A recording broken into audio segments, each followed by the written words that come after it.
നിങ്ങളായിരുന്ന ഞാൻ ചില പിശാചം വന്നായിരിക്കും. അതെന്താ പിശാചി സാറിന്റെ ക്യാബിനിൽ വന്നിട്ട് നോക്കാറുണ്ട് ഇടയ്ക്കിടയ്ക്ക്? നോക്കിയല്ലോ, എന്താ കാര്യം പറ. അല്ല സർ, സാറിനെ നോക്കാൻ വേണ്ടി പറഞ്ഞു വിട്ടത്. നോക്കാന്? നോക്കാനല്ല സർ, സാറിനെ കാണാൻ വേണ്ടി പറഞ്ഞു. കാണാൻ വേണ്ടി പറഞ്ഞു. എന്താ കാര്യം? ഇവൾക്ക് സാറിനോട് എന്തോ കാര്യം പറയാനുണ്ട്. പിന്നെ എനിക്കാണോ പറയങ്ങട്? അതാണ് ഞാൻ പറയാം സർ. അതായത് സാർ, ഇവൾക്കൊരു കല്യാണാലോചന വന്ന കാര്യം സാർ അറിഞ്ഞായിരുന്നോ? ഇല്ല. എന്നാ അങ്ങനെ ഒരു കല്യാണാലോചന വന്നിട്ടുണ്ട് സർ. പയ്യൻ ജോലി ചെയ്യുന്നത് ഷിപ്പിലാണ്. ഷാപ്പല്ല സാർ, ഷിപ്പ്. ഈ കടലിലൂടെ ആടി ഉടലിഞ്ഞു പോകുന്ന മത്സ്യബന്ധന നൗക. അതുകൊണ്ട് അപ്പം ഷിപ്പിലെ ജോലിക്കാരുടെ അവസ്ഥ അറിയാലോ, 6 മാസം കടലിലും 6 മാസം കരയിലും ആയിരിക്കും.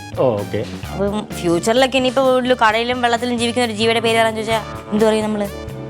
എന്താ പേര്? ആമാ, സാറിന്റെ ജീവിതം, ഇവളുടെ ജീവിതം സാറിന്റെ കയ്യിലാണ്. അതായത് സാറ് ഒന്ന് മനസ്സിൽ വെച്ചാലേ കല്യാണം നടക്കുള്ളൂ. ഈ പെങ്കൊച്ചിന് ലീവ് കിട്ടാതെ കല്യാണം നടക്കില്ല. കല്യാണത്തിന് 1-2 ദിവസം ലീവ് നമുക്ക് കമ്പനി തരുന്നതാണ്. 1-2 ദിവസം ഒന്നും പറ്റില്ല. സാർ എന്താണ് സാർ പറഞ്ഞത്? കല്യാണം കഴിച്ചു കഴിഞ്ഞാൽ ഉടനെ അവൾ എങ്ങനെയാണ് 2 ദിവസത്തേക്ക് ലീവ് എടുത്തിട്ട് വരുന്നത്? കുറഞ്ഞത് ഒരു 6 മാസം ലീവ്. 6 മാസം ലീവ് ഒന്നും പറ്റിയൊന്നുമില്ല. പിന്നെ സാർ അങ്ങനെ പറഞ്ഞു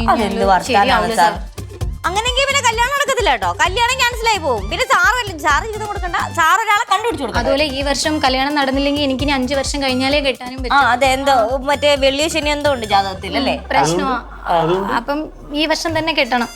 അതിന് 6 മാസം ലീവ് വേണോ? എന്തായാലും ലീവ്. ഞാൻ പറഞ്ഞ ചെറുക്കിന് നിൽക്കാൻ സമയമില്ലെന്ന് ആണ് സാർ. സാർ അപ്പം മനസ്സ് വിചാരിച്ചേ പറ്റുള്ളൂ. ഇവർക്കൊരു ലീവ് കൊടുക്കും സാർ. എന്താണ് സാർ, നമ്മുടെ ഒച്ചല്ലേ, ഭാവിയൊക്കെ നോക്കണ്ടേ നമ്മള്. എന്തായാലും 6 മാസത്തെ ലീവ് ഒന്നും നടക്കൂല. പക്ഷെ മൊത്തത്തിൽ ഒരു പൊരുത്തക്കേട്. 6 മാസം ലീവ് നടക്കില്ല, കല്യാണവും നടക്കില്ല.